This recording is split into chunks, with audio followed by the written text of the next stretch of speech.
المسافات الطويلة والحديث يخص ناقلي الأشخاص، خاصة حافلات النقل العمومي.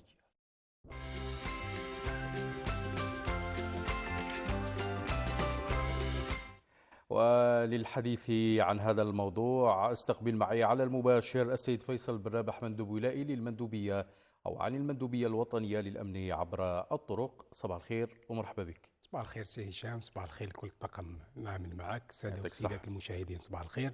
ايضا مستعملي الطريق نقول لهم نهاركم مبروك. طيب، اليوم حديثنا راح نخصصه للسياقة للمسافات الطويلة، خاصة حافلات نقل الأشخاص أو نقل المسافرين. في البداية كل الصنف من هذه الأصناف عنده ضوابط لتضبطه. أولا، حديث عن هذا الصنف اللي هو نقل الأشخاص وكذلك فيه ما يقال. نعم، اذا بسم الله الرحمن الرحيم. اليوم راح نتكلم على السياقه والمسافات الطويله. طبعا لماذا هذا الموضوع بالذات؟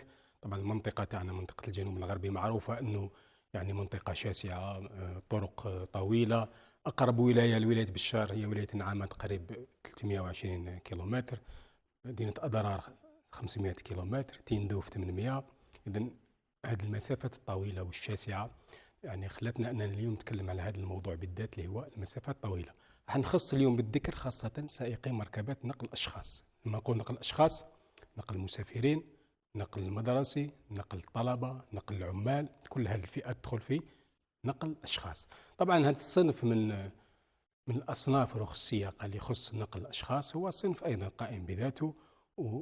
يعني ليس كل شخص تحصل على رخصه السياقه من الصنف دال اللي هو معروف لسياق الشاحنات نقدر نقولوا انه سائق او سائق يعني حافله، لانه سائق حافله هي مهنه، والمهنه عندها ضوابط تاعها وعندها يعني الخصوصيات تاعها. لازم لها ممارسه ولازم لها انتقاء ولازم لها يعني لما نرفد اشخاص، نقل اشخاص يعني هي مسؤوليه قبل كل شيء. اذا هذه المهنه هذه الشوفير يعني ماهوش كما قلت كل من تحصل على رخص السياقه يقدر يسوق حافله، لا. نعم. ربما هو تمكن عنده تقنيات انه يسوق حافله، ولكن باش يمارس نشاط نقل المسافرين هذه يعني حاجه اخرى. طيب، المسافات الطويلة دائما أصبحت يعني تشكل هاجس لدى الذاكرة الجماعية. لما نقولوا مسافات طويلة ونقولوا حافلة تتنقل على خط أقل شيء 800 كيلومتر 600 كيلومتر، إلى ما قلناش 1000 كيلومتر. مثلا العاصمة بشار، هنا كاين بعض السلوكات وبعض الأمور البسيطة اللي لازم يراعيها. أولا، المالك أو المتعامل اللي يملك هذه الشاحنات أو هذه الحافلات، وفيه سلوكات أخرى اللي تكون من الضمير المهني للممارس اللي هو السائق. نعم، اذا كما قلت انتقاء نبدا دائما من الجمل الاول، كيفيه انتقاء هذا السائق. هذو اصحاب الشركات لما نتكلم عن النقل الخاص، مثلا احنا في يعني في الادارات العموميه، كيفيه انتقاء يعني سائقي نقل الاشخاص الادارات العموميه يتم عن طريق مسابقه وطنيه. نعم. يعني احنا نقوم بهذه العمليه من خلال تقييم القدرات النظريه والتطبيقيه. يعني نديروا لهم امتحان، يطلبوا منا اداره عندها امتحان من اجل توظيف سائقي يعني شاحنات، تقدم المندوبيه بطلب، تخصصوا لهم يوم ونديروا عمليه الانتقاء من خلال تقييم القدرات كما قلت النظريه عن طريق قانون المرور والتنظيم المعمول به، وايضا امتحان في السياقه. يعني نشوف القدرات من يعني من جمله هذه المترشحين راح ننتقي يعني هاد السائقين. هذه بالنسبه للادارات العموميه. اما بالنسبه للشركات الخاصه، يعني هنا السؤال المطروح كيف يتم انتقاء هاد السائقين؟ كيفاش هاد صاحب الشركه يمد هاد الماتريال تاعو لسائق وزيد المسؤوليه تاع الاشخاص اللي يرفدهم؟ يعني كيف ينتقي هذا الشخص؟ بكري كنا يعني في الشركات العموميه لا سانتي في بكري يعني باش لو ريكروتمون دان شوفور يعني تقريبا عام وهذا السائق يتركب مع لي زونسيان شوفور ويروح معاهم ويتنقل معاهم يعني تقريبا مده سنه من بعد باش يعطوا له يعني الحافله. اليوم رانا نشوفوا يعني للاسف كل من هب ودب راه يسوق الحافله، مد حافله لشخص ما نعرفش مام با يعني الكفاءات تاعو والقدرات تاعو. يعني قلت لك ليس كل شخص يمتلك الصنف دال هو سائق حافله، لا. هذه سياق الحافله هي مهنه، والمهنه عندها الضوابط تاعها، هي مسؤوليه قبل كل شيء. مسؤوليه الاشخاص اللي رانا رافدينهم. تقريبا حافله ترفد 70 شخص، يعني لازم نشوف هذا الشخص كيفاش القدرات تاعو، الحاله النفسيه تاعو، نشوف الامكانيات تاعو، كيفاش نمد يعني حافله. ومن بعدين يعني نشوف واش راه يصير، المجازر اللي تصير في الطرقات. بالمناسبه هنا نعرج على الحادث المأساوي اللي صار اول امس، يعني للاسف نقدم بتعازينا يعني لكل عائلة الضحايا، 10 قتلى و35 جريح. اللي مات إن شاء الله ربي يرحمه، ونتمنى إن شاء الله الشفاء للجرحى إن شاء الله يدخلوا في بيوتهم في أقرب وقت. يعني نشوف هذه الرحلة، نتكلم يعني عن الحادث بالذات، يعني رحلة سياحية من المفروض أنها تكون رحلة يعني للمتعة للنزهة، ولكن في الأخير انتهت بمأساة، بموت يعني 10 أشخاص. يعني لما نسمع هذه الأخبار يعني من حين لآخر، يعني والله غير نتألم ونتأسف. ورئيس الجمهورية كان يعني عز الضحايا، يعني مش نقول كما قال لا حول ولا قوة إلا بالله. من هذا النوع من الرحلات كما قلت، رحلة سياحية ولات يعني في مأساة ومجزرة مرورية راح ضحيتها 10 قتلى. الآن شكون المسؤول في مثل هذه الحوادث؟ يعني لازم دراسات. في كل مرة يعني يكون حادث مرور من بعد يعني نسكت، حادث هكذا موتة وخلاص، لا، ولكن المفروض أننا ندقق ونحلل جيدا في حدوثيات هذا الحادث، كيفاش جرى، كيفاش حدث، يعني حتى ما تتكررش مثل هذه الحوادث. عائلات ضحايا، نشوف يعني ما شفنا قائمة ضحايا من 5 سنوات حتى ل 75 سنة، يعني عائلات، يعني أطفال، نساء، شيوخ، رجال، يعني شيء مؤسف ومؤسف كثير. سي فيصل، دائما نتوقفوا عند النقطة اللي هي دائما نضع تحتها سطرين أو أكثر من سطر، اللي هو المتسبب الأول في الحادث هو دائما العنصر البشري. وهنا نظن أنه المناورة الخطرة والتهور يلعبوا دور كبير في حدوث أو حصول حوادث من هذا النوع ومن هذه الخطورة. نعم، العنصر البشري يبقى السبب الرئيسي في حوادث المرور. تقريبا أكثر من 96% من حوادث المرور الوطنية اللي تحدث على المستوى الوطني السبب تاعها هو العنصر البشري، من خلال هذه السلوكات يعني خطيرة يقوم بها السواق. السرعة المفرطة، التجاوزات الخطيرة، التحدث يعني في الاستعمال اليدوي لهدف النقال، كل هذه يعني أسباب رئيسية في لحوادث المرور. كما كنا نتكلموا على سائق الحافلة، هذا سائق محترف، شوفير بروفيسيونيل، المفروض أنه يعني عنده ضوابط قانونية يقتدي بها، عنده مسؤولية تاع نقل أشخاص، يعني يرفدهم يعني من نقطة إلى نقطة، مثل ما يرفدهم يعني في أمن وسلام، هو مسؤول على سلامتهم، أيضا لازم يوصلهم في أمن وسلام. هذه المناورات الخطيرة يعني يقوموا بها في الطرق، لازم سائق الشاحنة يكون مسؤول، يكون عنده مسؤولية. يعني هاد الناس اللي طلعوا معاك يعني راهم سلموا لك أنفسهم. أنت لما تطلع في الحافلة راك تقعد في كرسي والسائق هو يقود، يعني راك سلمت نفسك ليه، يقدر يدير بك واش حب. يعني هذا لازم يعني حتى من ناحية يعني نقدر نقول لازم نتكفل بهذا السائق، ما نخليهش وحده في الطريق. سائق الحافلة واش هو الفرق سي هشام؟ نطرح لك سؤال، واش هو الفرق بين قائد طائرة وسائق حافلة من حيث المهمة هي واحدة، هو نقل أشخاص يعني في أمن وسلام، توصيلهم من مكان إلى نقطة إلى نقطة. يعني نشوف طبعا الوسيلة ليست نفس الشيء، ولكن يعني أعطيتك مثال باش نشوف الأهمية اللي نمدوها لقائد الطائرة، بينما سائق الحافلة يعني راه وحده يعني في الطريق يدير واش يحب. يعني لازم نتكفلوا بهذا السائق، لازم نراقبوه، لازم نوقفوا معاه من خلال تكوين المستمر وتحيين المعارف تاعو من حين لآخر، من خلال يعني مراقبته أيضا. حتى ثقافة التبليغ سي هشام احنا ما عندناش، يعني في بعض الأحيان نركب في حافلة ونشوف سائق الحافلة يعني يدير واش يحب ونسكت، في آخر المطاف تنتهي بمجزرة. كنا نقدر نبلغ يعني في الوقت حين، ماشي بعد مرور ساعتين ولا 3 ومن بعد نبلغ، لا، في نفس يعني في الوقت المحدد. نشوف مناورة خطيرة، نشوف هذا السائق متهور، يعني كاين الأرقام الخضراء للدرك الوطني للشرطة نبلغ. قبل الوصول للتبليغ في حاجة اسمها التواصل، نتواصلوا مع هذا السائق، قال إذا عندك مشكل ولا عندك حاجة يعني يخفف السرعة. نعم، لازم تحذيره طبعا، لأنه أولا هذا السائق عنده مسؤولية، ثانيا لازم يعلم أنه الأشخاص اللي يركبوا معاه وضعوا ثقتهم فيه. أنا باش نروح نركب مع واحد يعني وضعت ثقتي فيك، أني جيت وكما قلت سلمتك نفسي، نعم، وراني أمانة عندك. طبعا انت لما تطلع سيشن في الحافله، هل تعرف السائق تاع الحافله؟ ما نعرفوش، تعرف اسمه، تعرف شكون، ما تعرفوش، ولكن تعرف بانه شوفير، السائق هذه مهنة نبيلة. طبعا هذا السائق لازم يعرف قبل كل شيء أنه يؤدي خدمة عمومية.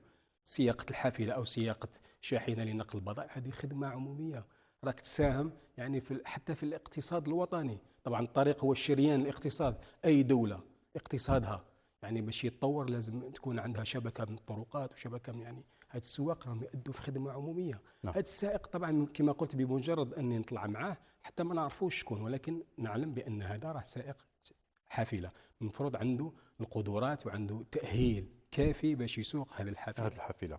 سي فيصل بن رابح، مندوب ولائي للمندوبية أو عن المندوبية الوطنية للأمن عبر الطرق، الأخطار المتعلقة بالمسافات الطويلة. طبعا المسافات الطويلة كما كنا نقول من قبل مسافات طويلة فيها أخطار عديدة. السياقة المسافات الطويلة تختلف عن السياقة داخل المدن الحضرية. طبعا داخل المدن مسافة قصيرة، عكس المسافات الطويلة وين تتطلب جهود يعني جهد بدني وجهد فكري. الخطر الأول طبعا لما نتكلم عن الأخطار هو التعب والنعاس. المسافات الطويلة تخليك تشعر دائما يعني بالتعب والنعاس، وهذا يعني شيء خطير. كثير من حوادث المرور كانت المسبب الرئيسي فيها هو النعاس. سائق الشاحنة يعني أو الحافلة يعني تعب، نعس، فقد السيطرة وانتهت يعني بحادث مرور. إذن يعني من القوانين الجديدة فيما يخص سياقة الحافلات هو كل المسافة لما تزيد على 600 كيلومتر لازم سائق ثاني. السائق الثاني يعني أصبح يعني لازم يكون في الحافلة مناوب. نعم، المناوب للمسافات اللي تزيد على 600 كيلومتر. أيضا أوقات الراحة معظم. سامحني، هذا السائق المناوب ماشي لازم يروح متوانس هو والسائق، لازم يكون مرتاح يعني. نعم، من الأفضل أنه يكون يعني في نقطة أخرى أكيد. يكون في يكون مرتاح ويتنقل يعني معاه من نقطة أخرى. نعم، ولكن احنا نتكلم من الناحية القانونية ولازم يكون سائق ثاني يكون في الحافلة. هذا يعني يكون معاه ولا في نقطة أخرى، لكن طبعا من الأفضل يكون مرتاح في نقطة أخرى أفضل، لأنه لو يسافر معاه ربما هو أيضا راح يتعب. أيضا أوقات الراحة شيء مهم. لما ندير مسافة تاع 600 ولا 700 كيلومتر وما نتوقفش، أوقات الراحة عندها دور كبير. يعني حتى في القانون 17/5 يتكلم على هذا الشيء، يتكلم على مدة السياقة وأوقات الراحة. أوقات الراحة يعني سائق الحافلة لازم ينظم الرحلة تاعو، لازم يعرف الأوقات اللي راح يتوقف فيها، يا إما يدير 4 سوايع ونص ويدير نصف ساعة راحة، أو أنه كل ساعتين يتوقف لمدة 10 دقائق. هذا راح ربما يخليه أنه ينتعش ويعاود كما نقولوا بالانتعاش، يعاود يحس بالراحة لما ينطلق من جديد. أيضا مدة السياقة اليومية، أغلب السواق ما يعرفوش مدة السياقة اليومية، يديها يعني 15 ساعة هو يسوق. طبعا هذا راه الشخص ماهوش آلة، ماهوش روبو. القانون يقول أن مدة السياقة اليومية هي 9 ساعات. سوق 9 ساعات نتوقف، ما نزيدش فوق 9 ساعات. 9 ساعات وغير متواصلة. غير متواصلة. نعم. طبعا نقطعها بفترات الراحة. نعم. يعني رانا نشوفوا أغلب السواق هذو القدامى اللي كانوا بكري يعني اليوم راهم يعانوا من أمراض مزمنة نتيجة هذه السياقات يعني المسافات طويلة ولساعات طويلة. أمراض السكري، أمراض القلب، أمراض الروماتيزم، كلها تجي من هذا يعني المكان صغير جاني يسوق 14-15 ساعة متواصلة. اليوم يعني راهم يعانوا من أمراض يعني أمراض مزمنة نظرا لهذا النوع من السلوكات. إذن وقت السياقة هي 9 ساعات مدة السياقة اليومية. السياقة لازم تكون يعني بأوقات راحة. نعم. يا إما كما قلت 4 سوايع ونص ويدير نصف ساعة راحة، أو يقسم رحلته لكل ساعتين توقف لمدة 10 ساعات يعني ساعتين هكذا. يعني المسافة اللي حيقطعها راح ما يحسش بالتعب وما يحسش يعني يكون منتعش كما قلت لك. طيب، في الأخير سي فيصل بن رابح، واجبات مهنة سائق الحافلة كيف نحصرها في هذا اللقاء؟ طبعا نشاط نقل البضائع يخضع لقانون توجيه النقل البري ما يعرف بالقانون 01/13 يتكلم على واجبات سائق الحافلة. المفروض أن كل سائق حافلة عنده كايت شارج كما نقولوا هنا، كان صادق عليه ويعرف ما هو ليه وما هو عليه. أولا سائق الحافلة يعني كما قلت ضمير، يعني يتقي الله في هذا المسافرين. قبل كل شيء هو الضمير، المسؤولية، لازم يكونوا مسؤولين. يعني ما هوش نسوق فقط هكذا يعني بتهور بدون مراعاة يعني أي جانب. يعني نتقي الله في هذا المسافرين. لما نسمع كما قلت من حين لآخر هذه الأخبار المؤلمة عن حوادث المرور وفي كل يعني نتكلم على الحافلات. طبعا الحافلات حوادث المرور حسب المندوبية الوطنية للأمن في الطرق ما تعداش يعني 2% على المستوى الوطني، ولكن لما يكون حادث مرور ويكون فيه حافلة لنقل مسافرين أكيد أنه الحصيلة حتكون كبيرة. أنا نشوفوا 10 قتلى قبل من أسبوع يعني حادثة عورقلة أيضا نفس الشيء، حافلة نقل المسافرين. نعم. إذن واجبات سائقي الحافلة لازم تكون يعني استنادا لقانون النقل كما قلت. أيضا نتكلم على القابض. القابض أيضا هو عنده دور، قابض الحافلة أيضا ماهوش نامبورت كي نديروه قابض حافلة. يعني الأمور هذه كلها يعني كما قلت موجودة في القانون 01/13. يجب احترام المسافر، حسن التصرف. هذا السائق راه يؤدي في خدمة عمومية. لاحظوا أنه عديد المخالفات اللي راهم يقوموا بها سائقي الحافلات، مثلا عدم احترام اللباس، أيضا حتى اللباس الهندام هذا شيء مهم أيضا لسائق حافلة. التذاكر، نمد التذاكر تاعي، احترام أيضا المسلك الخط. في بعض الأحيان حتى سائق الحافلة ما يحترمش الخط تاعو، يعني يختصر المسلك من أجل ربح الوقت، من أجل أيضا فيه مخالفات يقوموا بها ما نلقاش منبا يعني علبة الإسعافات الأولية في الحافلة، وهذا ضروري لازم تكون موضوعة ومرئية يعني ماشي مخبية للمسافرين. أيضا الحمولة الزائدة في بعض الأحيان، أشخاص يعني واقفين ويسوق، وهنا في بعض الأحيان لما تكون الحمولة زائدة ما يقدرش يتحكم في الحافلة تاعو. فيه مخالفات أيضا انعدام العلامات المميزة. كل حافلة لازم تكون فيها علامات مميزة. لي بلاك اللي نديروها في الحافلة هي عندها قياسات 60/40، من يكون الاسم واضح، الشركة، العنوان، أيضا الخط اللي نحن نحطوه من الأمام، بشار الجزائر، بشار وهران. يعني واجبات كما قلت سائق الحافلة كلها يعني موجودة في الكاي تشارج اللي صادق عليه، يجب احترامها. وقبل كل هذا كما قلت يجب احترام الناس اللي رانا رافدينهم معنا. نعم. مسؤولية، هذه مسؤولية عظيمة. سائق الحافلة راه يؤدي في خدمة عمومية وراه يساهم في الاقتصاد الوطني. يجب يعني احترام هذه المهنة يعني ونردوا لها القيمة تاعها اللائقة.